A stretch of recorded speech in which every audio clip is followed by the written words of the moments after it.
comment made about it could be a pole barn, the pole barn wouldn't be built here. What we got back here is a pole barn that you have agreed to do brick, if everybody else agrees to face New England Court.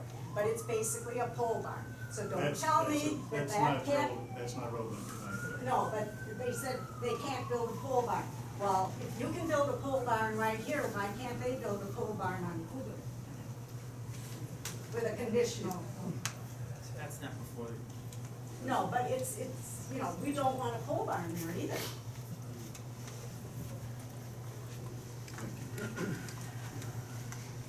Okay, was somebody else who's trying to make a Mr. point? Chair, you had the gentleman. Oh, okay, I'm sorry. I'm not this morning. Okay. Just raise your right hand. You swear to tell the truth, the whole truth, and nothing but the truth, so help you God? I do. Thank you. You can- Ryan Apishka, Lansing Court, my grandparents own 4872 Fairview.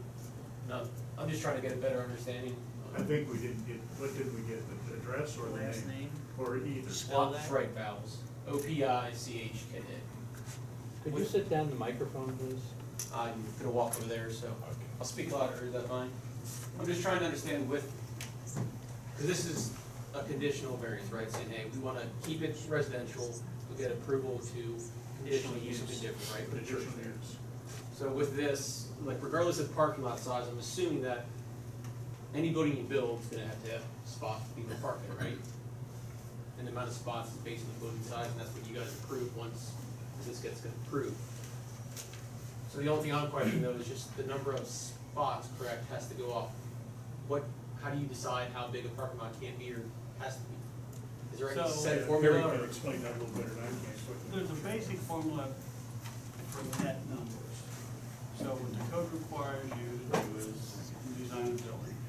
Now, based off of that building footprint, you can take out closets, you can take out lobby areas, you can take out restrooms, and then that gives you a net number. The net number is then used to based on the use, in this case, an institution, a church, to come up with the parking requirements. That's the minimum number. So let's just pull a number out of the air. They need 120 parking spaces based on the use and the zoning with that, okay? They decide they want to go with 150. They can do that if they get approved. So, and I talked about this a little bit initially. So you've got the use, you got the parking requirements, based off the parking requirements, you have landscaping requirements, so it all works together to come up with what we hope will blend nice development, and that could be commercial development, it could be residential development, it could be an institutional development, but the parking requirements that go with the use. Does that answer your question? It does, so. Okay. So they've got the rough size, the building, everything, that's what's determined, say, hey, they have to have a minimum of 120 something lots, spots, and if they have more, great. Does it, when it's a conditional use, does it fall under commercial setback requirements, residential, how does that work? In this case, it's a residential district, so the residential district setbacks come into play.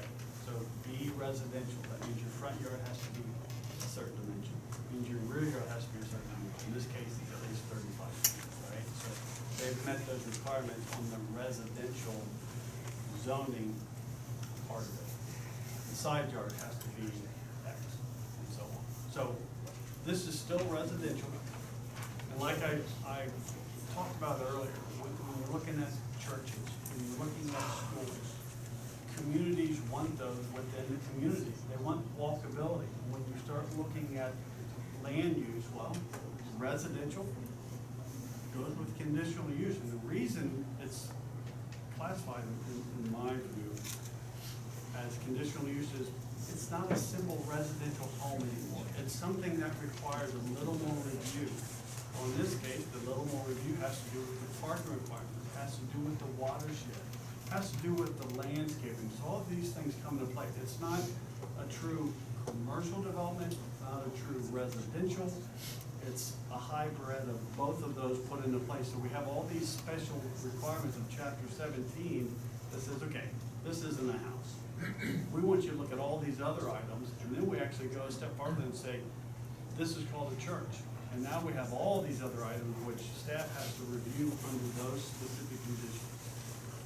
Okay, I guess that explains it, I appreciate that. My last question is, it sounds like the biggest concern that I've gotten from both sides is the fact they're concerned the parking lot is only getting built not for the church, but as some covert parking addition for tri-house. Sure. If this is conditionally approved to be a church, do they have to build a church and have a church as the resident of that building? Sure. That's. And if they don't build the church and they don't have a resident, then they can't keep that They gotta conditionally come back- approved? Yeah, they gotta come back for additional approvals. So you're approving them to be able to do that, and if they do it, then they've met all the criteria. Based on, now remember, As long as it was a church and all it's that accurate, we right? do, we review what the applicant submits. And we have to work in good faith that what they've submitted is what they intend to build. Now, here's the thing that comes into play. Let's say let's go the route, they get denied, okay, we're done, right? Let's say they get approved. Now they wanna build it. Well, guess what? They have to come back to zoning. We have to do a thorough review based on what the Board of Zoning Appeals put on the conditions as far as this. So let's say the Board of Zoning Appeals said, instead of those 50 trees across the front, they want 70 trees. That's a condition. Well, when I review the plan that's being submitted for a permit, my job, make sure they have 70 trees. Let's say they look at the parking lot and they say, you know what, we want to break this up. We want to put in some landscape islands. I'm going to look for those landscape islands because that's what the board told me to do. My job as the planning and zoning administrator is to take what they've approved or denied, and I have to regulate it to make sure the applicant meets those requirements. If they don't meet them, they don't get approved. That's just it. Makes sense to me. So basically, they bought the property, they wanted to build a big tower. It was vetoed. They're now trying to find a way to build something else that will work within that and still return them from their, what they spent within, once you guys approve it, they still have to show you the buildings and go through the normal process before anything can get built. Yeah, and in addition, and one of our other members mentioned this, Sycamore Township, while we control the zoning aspect of it, once they start looking at the building itself, so once they start looking at the footings and the foundations, and they start looking at stormwater runoff, and they start looking at curb cuts, and they start looking at traffic, all those things come into play, they don't have anything to do with Sycamore, that's the county, so we work as a team to make sure that this development meets those requirements.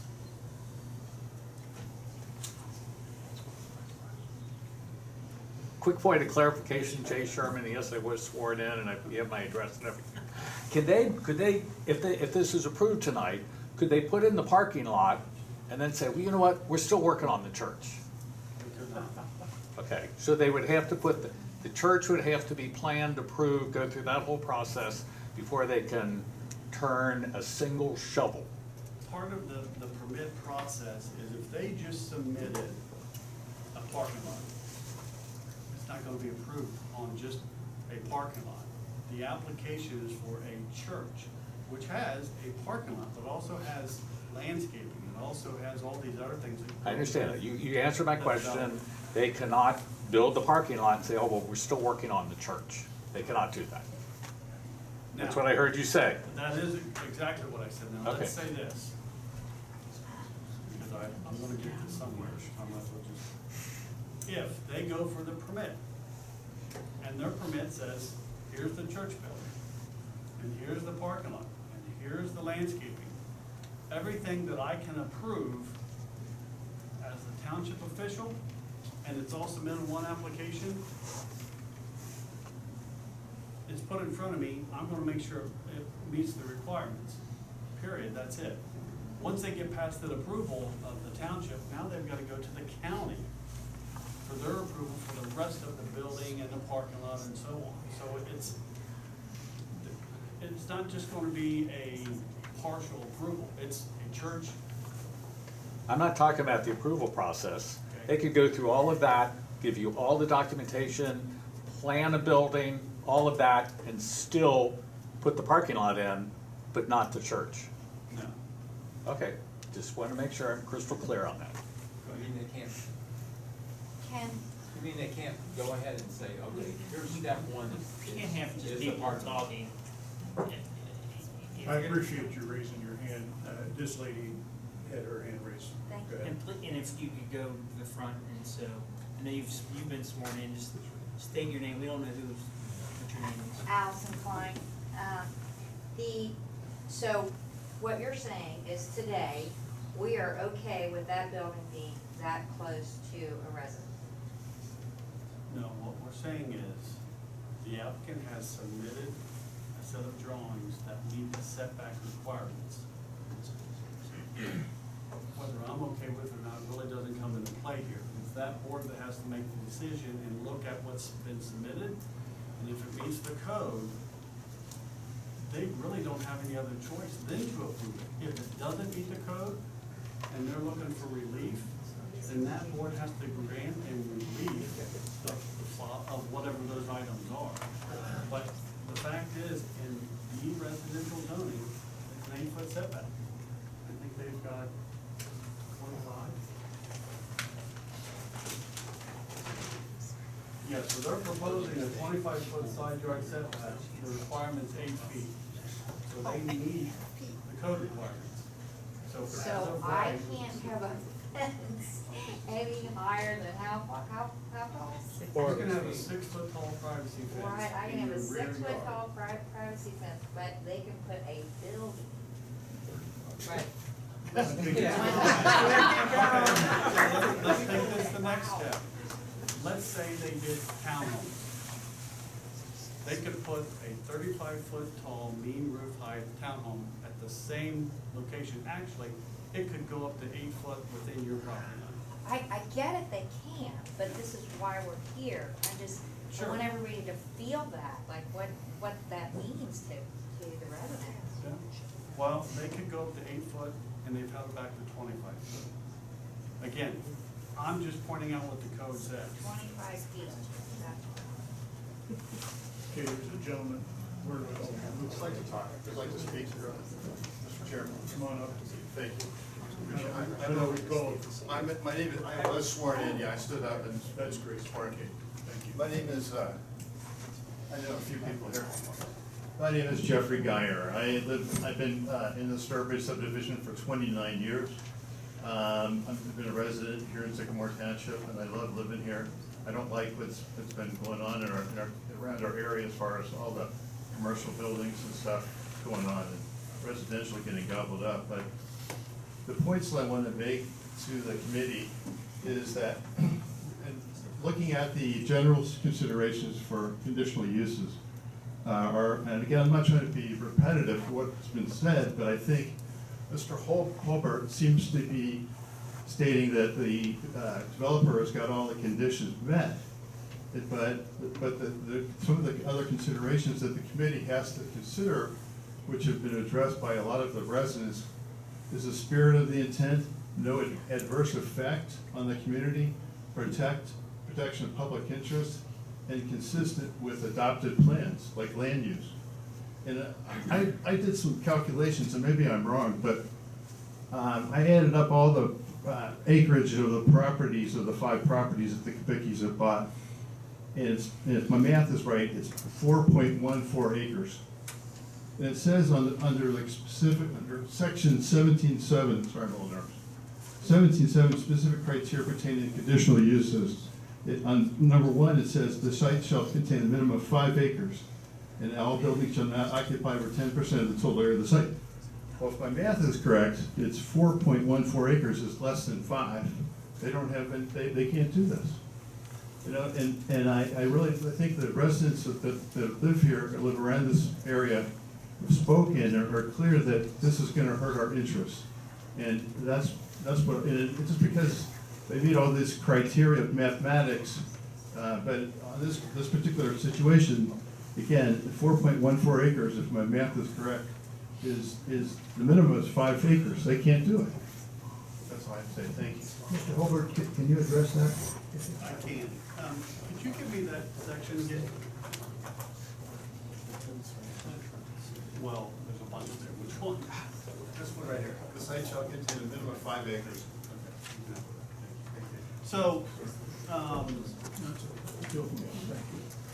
Which one was it? Number one. Oh, number one? Yeah, that here. 7.71. Okay. This is my map. Take a look if you like. You want to stamp it with some of the record? Sure. If you want to, I can't swear I had, best man petition of all, but that's what. So, under 12, under 17-12, under conditional use, institutional use churches, maximum ISR 0.45, zoning wise, double A through C is conditional use. Now, what it reads to the far right of that column is specific criteria for conditional use. The first item number that comes in this chart is item number 6. What, and I apologize, I don't recall your name, but what he was pointing to was item number 1. Item number 1, 2, 3, 4, or 5 do not come into play with a conditional use church applicant. And you're referring to table 12, table 17-12. 17-12, correct. Table. So when I look at what he was referring to, which is 17-7, specific criteria pertaining to conditional use. Item 1, site shall contain a minimum of 5 acres, and all buildings shall not cover over 10% of the total area of the site. Doesn't apply. Item number 2, item number 3, item number 4, item number 5 do not apply. Item number 6, the first item, parking shall not be permitted in area defined as a front yard setback of the existing zone district. Out of the 35 items specific to conditional use applicants, the first item we'll review is item number 6. So the item you just mentioned doesn't comply with this. Now, let me do this, and I'll give you an example because that's what needs to happen there.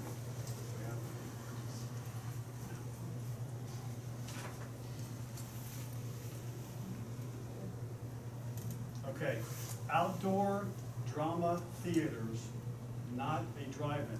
First item, item number 1. So they're saying if you want to have an outdoor drama theater, you need at least 5 acres more. That's the first item listed under specific condition, under specific criteria for conditional use. Okay? Does that answer your question, Mr. Chair? Yes. If they are able to make those 4 individual or 5 individual properties one property, that has to go through a zoning process, right? To change from If they're gonna individual consolidate the 4 properties properties into one. into a single, does that Or have to, more does than that 4. go through That's something? called a lot consolidation, and you can do that as of right. We do review it to make sure that the consolidation meets zoning requirements. In this case, 70-foot width lots, a certain square footage. So to do that, it's as of right. So if somebody came in today and said, I own all these properties, and I want to take the 5 properties and turn them into 1 property, it's a permit. It's as of right. So, if they have to go through a process to get that done, right? Correct. And so if you're looking today at individual properties, is the setback the same for an individual property versus a lot of properties? A It would. group of properties? Yeah, so if you're looking at, let's break it down into 5 properties. Each property has to meet the setback requirements of that zoning district.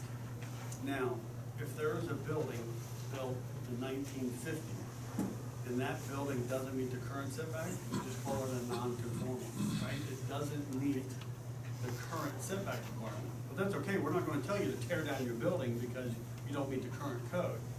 It's kind of like the speed limit. The speed limit changes, well, so does the zoning resolution. So anything that was built before the adoption of this resolution, it's fine. But if you were gonna build something new, now it has to comply with the current zoning resolution and those standards. So the 35 feet front and rear yard, the new development has to comply with that. For me or for the board? No, Okay, I'm sorry. I was waiting for him to finish. I saw you back there. I State guess your name again, ma'am? Oh, sure, my name is Lisa Ruttenberg, I'm from Cougar Meadows. And my question is, in terms of the occupancy of a building for, as a church, does it require that it is full-time occupied, or could the building be shared for other purposes? I know a lot of congregations are small in the beginning, and they share buildings with other, and they have church in different types of locations. My concern is that the building could be shared, and I'm wondering, would it prohibit the use of Tri-Health to ever be able to use any part of this in terms of the parking or the building, for that consideration, if they don't have someone with that?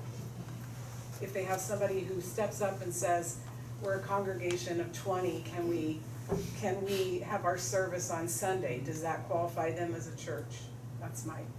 I'm wondering, what is the definition of a church? I would prefer